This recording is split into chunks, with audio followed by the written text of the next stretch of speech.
మొదటి కొరింథీ 1వ అధ్యాయము 1-3 వరకు. దేవుని సంకల్పము వలన క్రీస్తు యేసు అపోస్తలునిగా పిలువబడిన పౌలును మరియు మన సోదరుడు సోస్తెనేసును కొరింథులోని దైవ సంఘమునకు వ్రాయున్నది.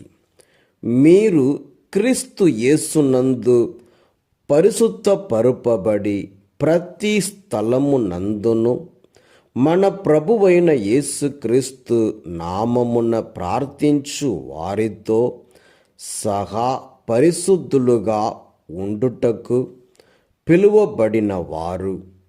ఆయన వారికిని మనకును ప్రభువు, మన తండ్రియగు దేవుని నుండి ప్రభువు యేసుక్రీస్తు నుండి మీకు అనుగ్రహమును శాంతియు లభించునుగాక. యోహాను సువార్త 1:29-34.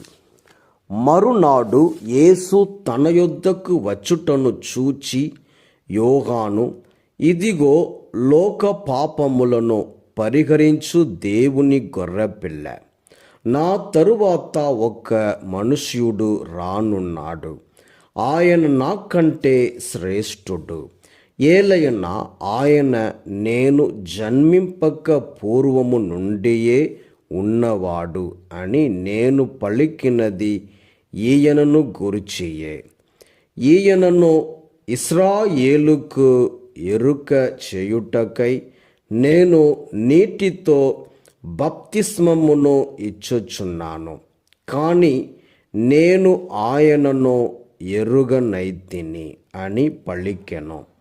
మరియు యోహాను ఆత్మ పావురము వలె పరమండలము నుండి దిగివచ్చి ఆయనపై నిలిచి ఉండుటను చూచి తిని, నేను ఆయనను ఎరుగనైతిని, కానీ నీటితో బప్తిస్మమును ఇచ్చుటకు నన్ను పంపిన ప్రభువు, నీవు ఎవరిపై ఆత్మ దిగివచ్చి ఉండుటను చూచెదవో ఆయనయే పవిత్రాత్మతో జ్ఞాన స్నానమును ఇచ్చువాడు అని నాతో చెప్పాను.